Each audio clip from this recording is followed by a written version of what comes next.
بسم اللہ الرحمن الرحیم۔ جب ماہ سیام رمضان المبارک جلوہ گر ہوتا ہے، جنت کے 8 دروازے کھول دیے جاتے ہیں، جہنم کے دروازے بند کر دیے جاتے ہیں اور شیاطین جکڑ دیے جاتے ہیں۔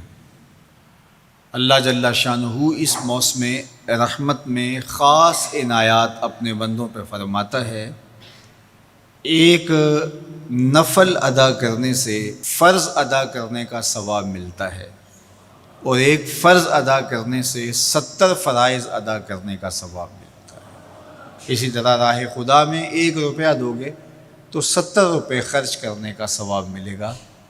اسی طرح باقی نیکیاں بھی جتنی بھی ہم کرتے ہیں، وہ ایک نیکی کریں گے تو 70 گنا اجر ماہ سیام میں ہمیں نصیب ہوتا ہے۔ اس لیے اہل ایمان کا یہ طریقہ ہے کہ وہ اس مہینے میں کثرت کے ساتھ تلاوت کرتے ہیں، کیونکہ ایک مرتبہ اگر قرآن مجید پڑھ لیا تو 70 مرتبہ قرآن مجید پڑھنے کا ثواب نصیب ہوا۔ ماہ سیام میں چونکہ شیطان بندھا ہوا ہوتا ہے، تو ہم اپنے آپ کو نیکی کی طرف اگر لانا چاہیں تو اتنی رکاوٹیں نہیں ہوتی جتنی عام دنوں میں ہوتی ہیں، لیکن اس کے باوجود بہت سارے لوگ ہیں جو رات کو بڑا پکا ارادہ کر کے سوتے ہیں کہ میں صبح وقت پہ اٹھوں گا اور نوافل بھی پڑھوں گا اور نماز بھی ادا کروں گا، لیکن جب صبح ہوتی ہے تو انہیں یا تو جاگ نہیں آتی یا نیند سے بیدار ہو جاتے ہیں، بستر سے اٹھا نہیں جاتا۔ جب کہ وہی شخص انہوں نے صبح سبزی منڈی جانا ہو تو چھلانگ لگا کے اٹھتے ہیں اور سبزی منڈی پہنچتے بھی ہیں۔ سستی، طبیعت کا کسل نہیں ہوتا۔ عمومی طور پہ ہم اپنے آپ کو بیمار تصور کر لیتے ہیں اور سستی اور کسل کا نام دے کر کے، بہانہ دے کر کے ہم کہتے ہیں کہ بس کیا کریں، ہم کو ارادہ کرتے ہیں روز لیکن ہم سے اٹھا نہیں جاتا، بس طبیعت اس طرح کی ہے، کسل ہے، سستی ہے۔ یہ بات ذہن میں رکھیے گا کہ ارادہ کرنے کے باوجود بھی صبح جب ہم اٹھ نہیں پاتے یا کوئی بھی نیکی کا کام ہم کرنے کا ارادہ کرتے ہیں تو ارادہ کرنے کے باوجود ارادہ ہی رہ جاتا ہے، ہم کر نہیں پاتے، تو اس کا سبب یہ ہوتا ہے کہ بہت سارے ہم گناہ کر چکے ہیں اور ان گناہوں کی وجہ سے ہم نیکی کی توفیق نہیں پاتے۔ حضرت حسن بصری رضی اللہ تعالی عنہ نے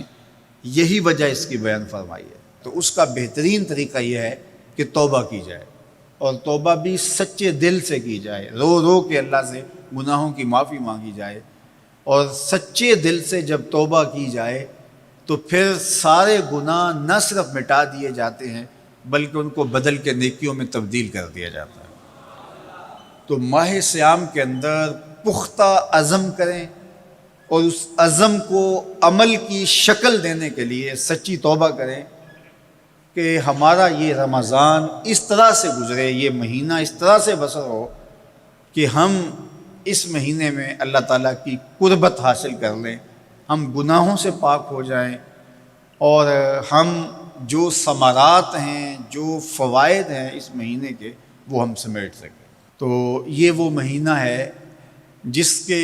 انتظار میں میرے اور آپ کے آقا و مولا اپنی آنکھیں لگائے ہوتے تھے اور دن گن گن کے وقت گزارتے تھے کہ ماہ سیام آ رہا ہے۔ تو اس مہینے کا عزت کے ساتھ، تکریم کے ساتھ، اعزاز کے ساتھ استقبال کرو اور اس کو پلکوں پہ بٹھاؤ، اس کو دل پہ بٹھاؤ۔ اس مہینے کی تکریم یہ ہے کہ اس میں ہر برا کام چھوڑ دیا جائے۔ اگر کوئی شخص برا کام نہیں چھوڑتا اور روزے رکھتا ہے تو میرے اور آپ کے آقا و مولا کا ایک فرمان سن لیجئے، من لم یدع قول الزور والعمل بہ فلیس للہ حاجۃ فی ان یدع طعامہ و شرابہ۔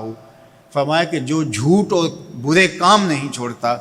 اس کے بھوکا اور پیاسا رہنے کی اللہ کو کوئی ضرورت نہیں ہے۔ تو روزہ خوراک بچاؤ مہم نہیں ہے جو چلائی جاتی ہے، بلکہ یہ تزکیہ نفس کا موسم ہے، باطن کی صفائی کا موسم ہے، اور باطن کی صفائی نہیں ہوتی جب تک ہم کوشش کریں۔ آپ کے بدن پہ بہت ساری میل چڑھی ہوئی ہے اور جمی ہوئی ہے بدن کے ایک ایک عضو پہ میل، تو آپ پانی میں چھلانگ لگا کے باہر بھی آ جاتے ہیں تو میل نہیں اترتی، چلو کچھ نہ کچھ فرق تو ضرور پڑ جاتا ہے، لیکن میل نہیں اترے گی۔ میل کب اترے گی؟ جب آپ اپنے بدن کو مل مل کے اس کے اوپر صابن لگا کر کے اچھی طرح سے اس کو جب اتاریں گے محنت کوشش سے،